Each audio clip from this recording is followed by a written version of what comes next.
Сарын мэд төрөг үзэгчдээ MBC News мэдээллийн хөтөлбөрийн мегмар гарагийн дугаар эхлэхэд бэлэн боллоо. Мэдээллийн товчхныг хүлээн авч үзнэ. Дугуй сонирхогчид нэгдэн түргэн сум руу эко аялал хийлээ. Чихрийн шижин өвчний гаралт нэмэгдсээр байна. Мэргэжлийн хэлтийн газраас захын худалдан эрхлэгчдэд сургалт хийлээ. Хөдрийн хилцээс амжилтын гараа удирдлыг зохион байгуулна. Эдгээр олон бусад мэдээллийн дэлгэрэнгүй хүлээн авч үзнэ. Мэдээлж байна. Дугуй спортыг сонирхогчид нэгдэн анхудаа түргэн сум руу дугуйтай эко аялал хийлээ. Тус аялалд 10-аас 60 насны иргэд оролцож, нэг өдрийг спортоор идэвхтэй хичээл нь өнгөрөөлөө.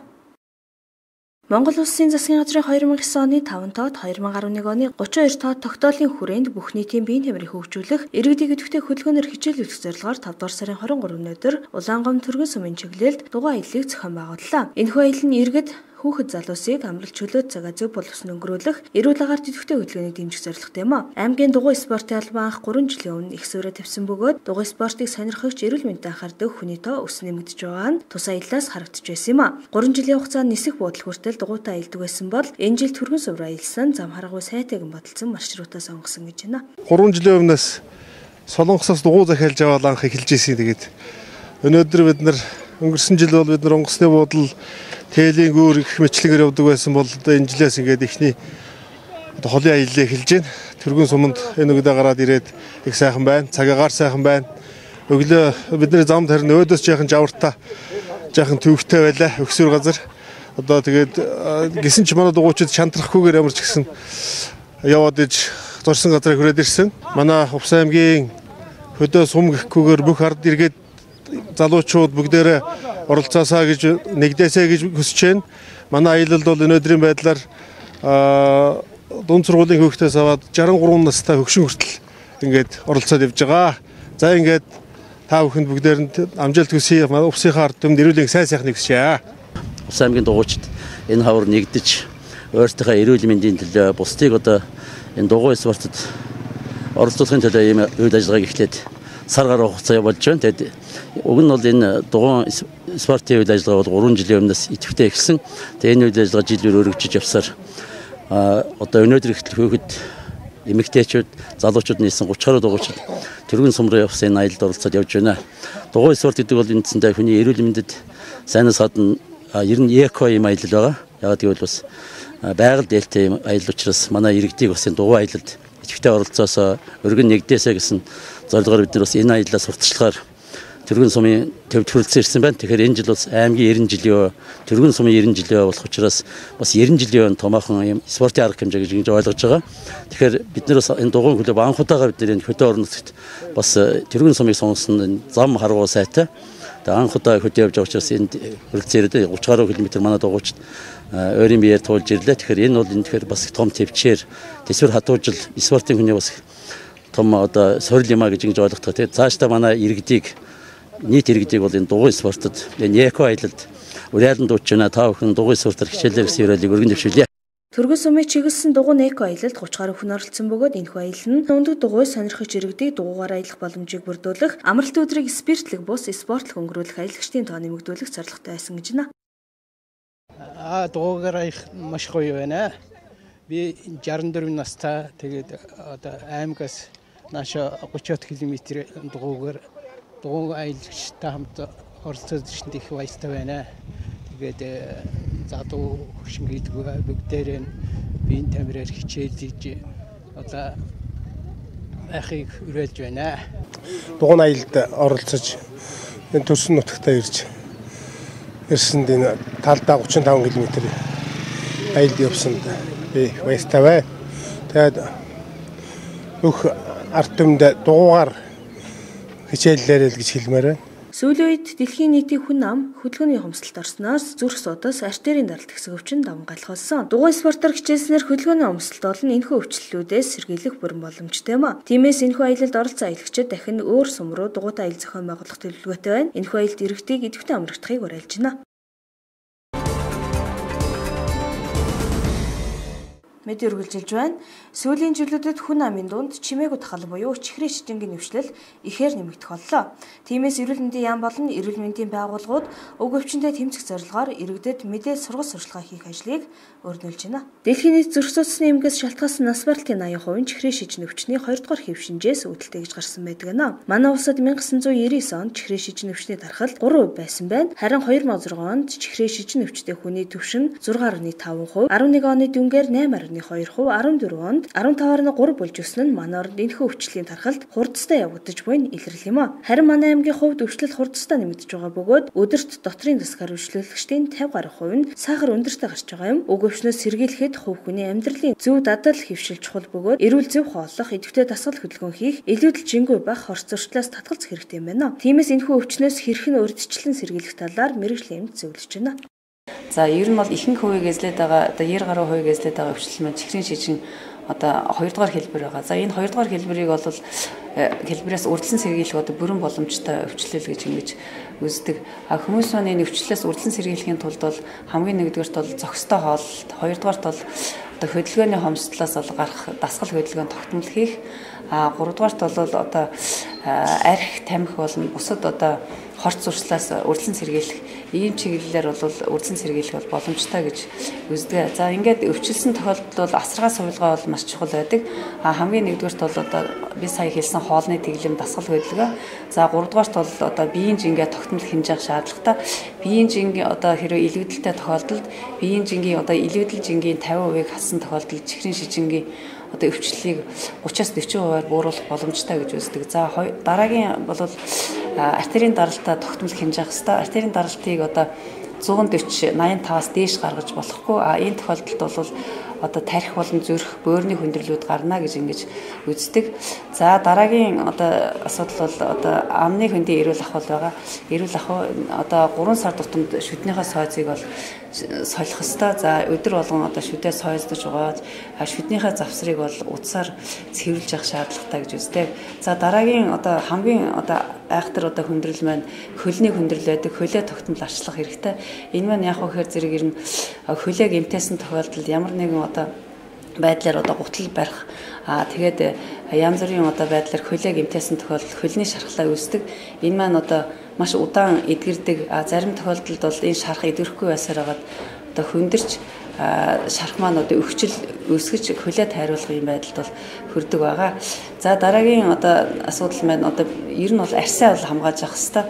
Биеийн одоо аль нэг одоо хэсэгт идээд хүндрэлүүд гарах мөн одоо арьсаа ямар нэгэн байдлаар зүсэж гэмтэх энэ тохиолдолд бол арьсны шарх бас удаан эдгэрдэг. Ингэснээр болж идээд хүндрэлээр хүндрэх юм асуудал байдаг. Эдгээр одоо гол одоо чухал дэглэмүүдийг барьснаар чихрийн шижингийн хүндрэлээс сэргийлэх боломжтой гэж ингэж үздэг.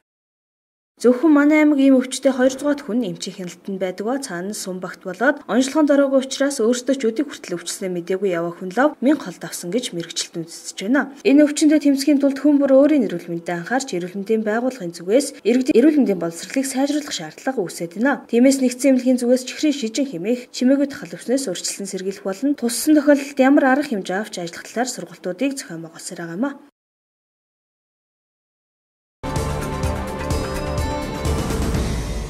Дараагийн мэдээ хүргэе. Мэргэжлийн хэлтийн ерөнхий газраас хүнсний аюулгүй байдлыг хангуулах зорилгоор улсын хэмжээнд эрүүл хөрс, эрүүл хүнс сарын айныг зарлаад багах хугацаа өнгөрч байна. Энэ хүрээнд мэргэжлийн хэлтийн газраас иргэдийг эрүүл хүнс хэрэглэхэд мэдлэг олгох зорилгоор захын худалдаа эрхлэгчдэд хувцар савны хэрэглээ болон хаяг шошгоны талаарх мэдээллийг өнөөдөр хийлээ. Мэргэжлийн хэлтийн газраас эрүүл хөрс, эрүүл хүнс саяны хүрээнд төлөвлөгөө гарган хяналт шалгалт, зөвлөн туслах, мэдээлэл олох ажлыг дистаратаа зохион байгуулсаар байна. Өнөөдөр увс захын худалдаа эрхлэгчдэд хувцар савны хэрэглээ, бараа бүтээгдэхүүний шошго тэмдгийг хэрхэн шалгаж авах, хувиргасан бүтээгдэхүүний талаар сургалтыг явууллаа. Худалдаа эрхлэгчид тус сургалтаас амьдралд хэрэгтэй мэдээлэл олж авсандаа сэтгэл хангалуун байлаа. Манай 2015 оны ерөнхий мэргэжлийн хэлтийн газрын байгууллагын ерөнхий төлөвлөгөөнд тусгагдсны дагуу увс зах дээр бол манай төлөвлөгөөт шалгалтайсэн. Тэрний дагуу бид төлөвлөгөөт шалгалтаа хийгээд холбогдох газрууд бол албан тоод хилцүүлэг хийх ажлынхаа юунуудыг саналуудыг хөргүүлсний дагуу одоо тухайн одоо улс зах маань энэ махны заалыг сайхан тохижуулсан байгаа. Тэрнээс гадна бид нар төлөвлөгөө чалгалт хийхээс гадна хажууд нь бол байгууллагын сургалт гэдгийг бол байнга хийж явдаг. Тэгээ энэ өнөөдөр бол бид нар энэ улс зах дээр байгууллагын сургалтыг одоо гений өөрчлөлтөд бүтээгдэхүүн, хуунцар савны хэрэглээ, хүнсний тухай хууль болон хүнсний бүтээгдэхүүний аюулгүй байдлын тухай хуулийн зайлшгүй мөрдөгдөх худалдаа эрхлэгчтэй тавигдах шаардлагын дагуу хийгдэх зааварчилгаа зөвлөгөөнүүдийг болно. Бусад сэдвэр сургалтуудыг бол өнөөдөр хийж явуулаад байна. Өнөөдрийн сургалтанд бол тухайн захын 61 нэргэн худалдаа эрхлэгч нар бол хамрагдаад үр дүнтэй сургалт маань үр дүнтэй сайхан боллоо. Хуйнцар савны тухай бид нэр одоо ямар савнд күнсний юм хийж болох уу, ямар савнд хийж болох уу гэдгийг ойлгож мэдж авлаа. Ялгууч барааны хадгалт нь одоо барааны тээвэрлэл маярлалт одоо тэр тухай тийм ярилал дуулаа сонслоо мэдж авлаа. Одоо цааш бид нэр одоо бараагаа яаж хамгаалах уу, яаж авах уу гэдгийг тэгэл одоо күнсний юунд одоо ямар зорилтын сав хэрэглэх үү гэдгийг л одоо мэдэх тийм ойлголттой боллоо. Сургалт болохоор зэрэг хуунцар савны тухай хаяг шошиг одоо барааны тээвэрлэлт, хадгалалт энэ тэрийг л зааж шүү дээ. Хуунцар савны тухай бол бид нар урд нь ямар ч мэдээлэл байсан шүү дээ. Одоо энэ чинь жишээ нь 1.5 та доор нь одоо тийм 1.5 гэсэн тоотой сав байх юм бол одоо хүнсний зорилтын сав гэх жишээтэй.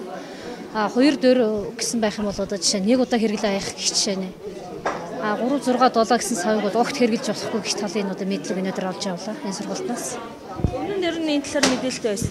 Байгаагүй шүү дээ. Одоо жишээ нь тэр усанд ав явдаг цэнхэр болоод шар сав мавчин тэгэл ердийн хэрэглээ байсан шүү дээ хүмүүсийн. Тэгэхдээ өнөөдөр бол тэрийг бол огт хэрэглэж болохгүй гэдгийг л мэдлээ шүү дээ. Одоо энэ мэдээллийг бол одоо зөвхөн бид нар таш бас энэ аймгийнхаа ард түмэнд бас бүр сайн мэдээлмээр юм байна гэж бодлоо. Одоо айлууд ихэнх нь одоо тийм савнд уссан байж байгаа шүү дээ. Тэгэхээр тэр бол огт хүнсний зорилтын сав биш байна гэдгийг одоо сайн мэдлээ надад тийм. Аяны хүрээнд өнгөрсөн 7 онд хүнсний зах болон махны зааланд хяналт шалгалт хийхэд гурилан бүтээгдэхүүнүүдэд ихээхэн зөрчил илэрч зарим үйлдвэрүүдэд дахин таталтгийг шаардлагыг хүргүүлсэн мэдээллийг хүргэжсэн. Харин мах худалдан борлуулагчдын хувьд ажиллах нөхцөл нь сайжирч иргэдэж цэвэр орчноос мах худалдан авах боломжтой болсон байна. Харин бараа бүтээгдэхүүний хаяг шоших зөрчилтэй байсан бүтээгдэхүүнийг татан авалт хийлгэж зөрчлийг арилгалаа.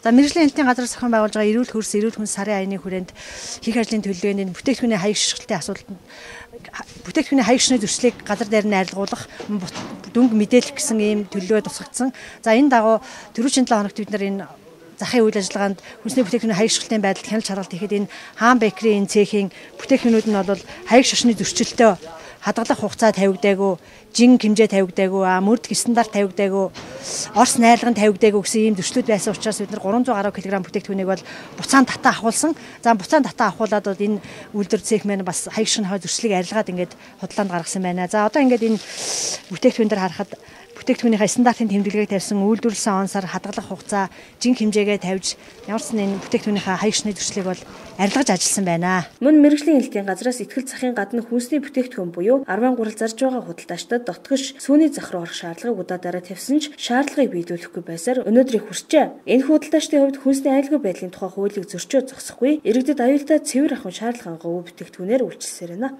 Нэг юм бохирдолтой заримдаа энэ дөр шавж мавж ингээд янз янз юм шавж яадаг тийм ээ. Тэгэхээр энэ ч угаасаа орчин чинь биш бай. Нэгдүгээр хоёрдугаар тэгвэл та нарын ууц цав баглаа бодол тэгэл бүх талаасаа болохгүй тэгээд яг энэ талбай чинь хүнс зарахгүй шүү дээ та нар мэдж байгаа тийм. Хүнс зарж болохгүй гэдэг хэдэн жил бид нар та нарт хэлж байгаа. Ерөөсөө тавьсан шаардлага биелүүлэхгүй байгаа. Бид нар биш шүү дээ. Биднээс энэ гурал дээр байгаа хүмүүс бүгд л болсон гурал зарж зогсож байгаа тийм. Тэдний бүгдийг хураах юм бол бид нар орно. Энэ чинь өчгөлөө шүү дээ. Биднээс зөндөө болсон гурал зарж байгаа хүмүүс зөндөө байгаа шүү дээ. Бүгд л зэрэг бүгдийг л хөөх юм бол бүгдээрээ л орно. Орохгүй. Эднэр бүгдээрээ л орохгүй бид нар орохгүй. Угаасаа энэс өөр харж зогсдог бид нар юу ч байхгүй. Бүгдийн шаардлага таад оруулах юм бол орно. Энэ хүмүүс орохгүй бол бид нар ингээл зогсоод байна. Гэтэ яг ямар хүмүүс нь орохгүй байгаа? Энэ дээшлээд бас гурал зарж байгаа хүмүүс байна. Гадаа ил задгаа зарж байгаа хүмүүс зөндөө байна шүү дээ. Тэднийг бүгдийг нь оруулах юм бол бид нар орно. Хамгийн гол нь та нар одоо иргэдэд чанартай хүнсээр үйлчлэх хэрэгтэй шүү дээ. Тим үүрэгтэйгээ мэдэх үү? Мэдж байгаа. Тэгээд одоо ингээд олон хөлийн газар ингээд шороо бүжгэнсэн газар одоо ам амрын дэлгэж тавьчаад ингээд шороо тоостой гурил зархад дуусна. Тэр бурууга мэдэж л та бид нар. Тэр бурууга мэдэж байна. Одоо ингээд бэлэг энэс өшөө бид нар тийм хараад их том дэлгээ тавьчих тийм бараа байхгүй юм чи яах юм бид нар. Яаж их хэдэн хүмүүстээ тэгээд бид нар эндгэрчэнд зөндөө л айлууд амьдарч байна шүү дээ. Энийг маш олон хүн худалдаж авч хэрэгжиж байгаа шүү дээ. Тийм. Тэр доораас ингэж цацаач сурлагаа авдаг. Ганцхан бид гурав биш шүү дээ. Та ирээд бид гурав зөвхөн ингэж тайлбар тавьдаг болохоос. Нэг талаар худалдаа эрхлэгчдийн буруу мэд харагдаж байвч нөгөө талаар түрээс татварыг авч байгаа эзэдийн буруу юм а. Амьдрахын төлөө наранд гандаж хөвдөн хөхрөн засаж байгаа худалдаа эрхлэгчдийн мөнгийг юунд зарцуулж байна вэ? Түрээсээ төлж байгаа худалдаа эрхлэгчдийг ажиллах нөхцөлийг хангах нь татаас авагч захын эзэдийн үүрэг байл та. Гэтэл мөнгө хураахаа үртэл болгосоор нүдэнд харагдаж гарт баригдах ажил хийхгүй байгаа нь харамсалтай.